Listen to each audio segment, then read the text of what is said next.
Welcome to the book of Shmuel chapter 2, where we start off with a happier tone because Hannah had her child, Shmuel. She brings him with a great festivity to the Mishkan in Shiloh, and this actually starts with a song. You know how Bnei Israel sang a song when we left Egypt or when we got water in the desert?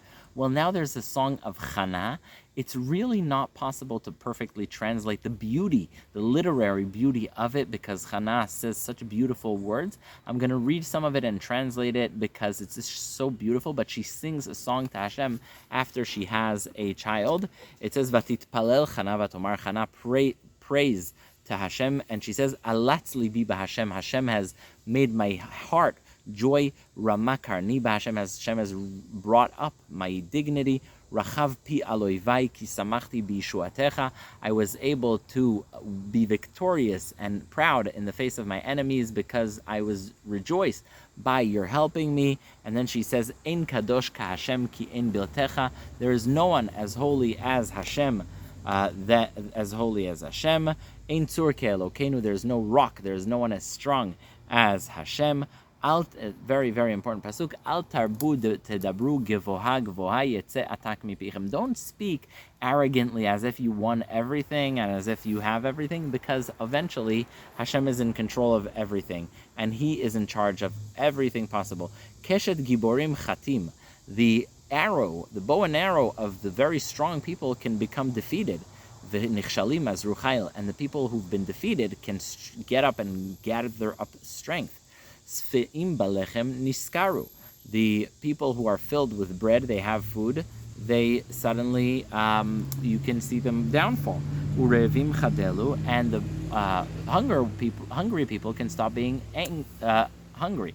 Ad akara yalda shiva, until someone who's a woman without children, and akara, she can have 7 children. And the rabbis say that from here we learn Hannah had 7 children after Shmuel. Ad akara yalda shiva, v'rabat banim umlala. And the woman who has many children, she in the end can find herself in a great state of misery. The rabbis say this is referring to Penina, her co-wife, who always used to taunt Hannah. And then he says a pasuk that's very, very, very famous. Hashem memitu mechayeh. Hashem brings death and life. Morid sheol vayal. Hashem brings people down to the abyss and brings them back out.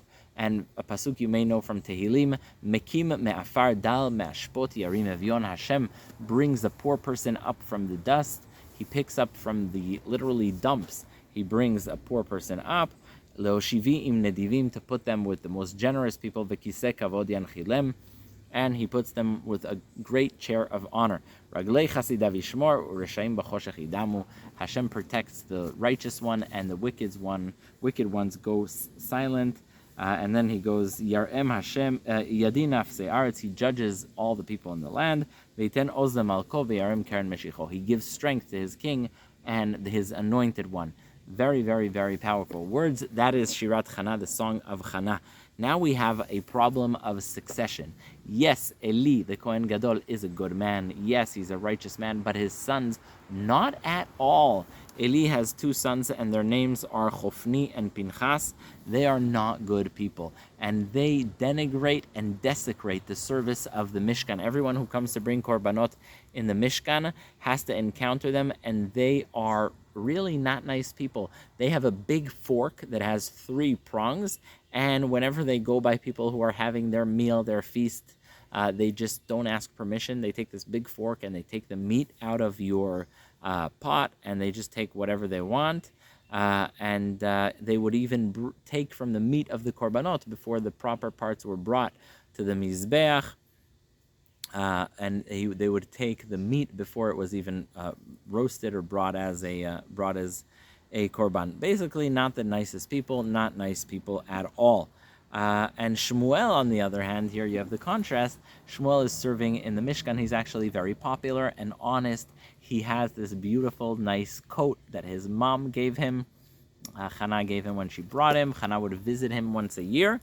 And every year she would bring korbanot, and Hannah would bring him this beautiful piece of clothing. And Eli blessed Elkanah, and he says, may Hashem give you more children. And it says that Hashem actually gives her 3 sons and 2 daughters, and Shmuel is growing up with Hashem. Eli hears that his sons are really doing terrible things. They're mistreating the women that come to the Mishkan. They have this three-pronged fork where they take meat from everybody without permission. And so he calls his sons and he's like, guys, what's going on? I hear really nasty things about you. What are you guys up to? And he says, I hear something so bad. Listen, when you do something bad to another person, you can go figure that out between you and another person. But you guys are committing a crime not only against other people, but you guys are committing a crime against Hashem.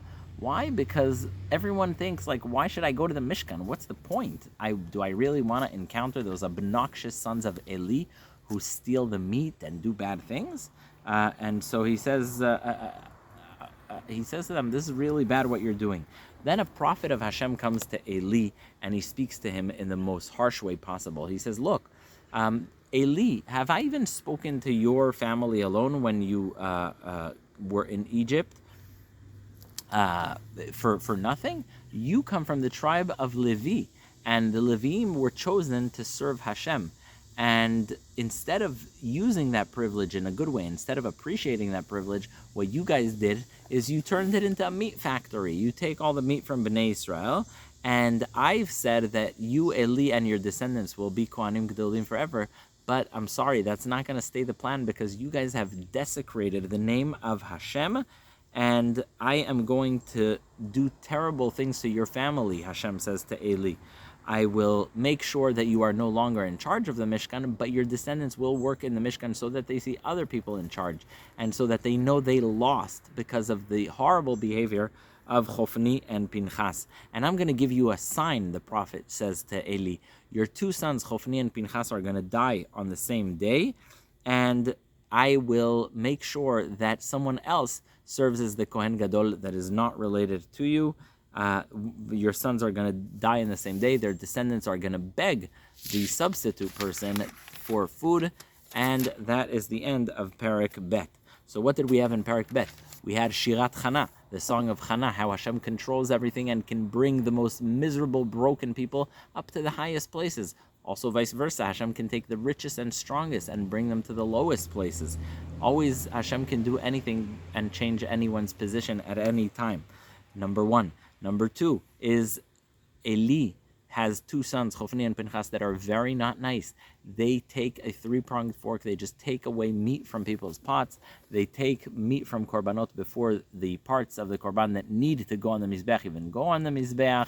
And in the meantime, Shmuel is very popular. His mom, Chana, comes every year with a beautiful piece of clothing for him, and he's really beloved by all. And the prophet of Hashem comes to Eli and says, look, Eli calls his sons and rebukes them. He says, what are you guys doing? You're desecrating the service of Hashem, and there's no forgiveness for that. And then the prophet of Hashem comes to Eli and says, look, you got a privilege, and you didn't treat it properly. You didn't do enough to stop your sons from being the horrible people that they are. Unfortunately, your descendants will no longer lead the Mishkan service. I'll give you a sign. Your two sons are going to die on the same day, and someone else is going to serve in the Mishkan. Your other descendants, the children of Chofni and Pinchas, will get to see it. They'll get to work in the Mishkan, not in a leading position. And that's how they'll know that they've been punished for what they have done. That is Perek Bet, chapter 2 in the book of Shmuel.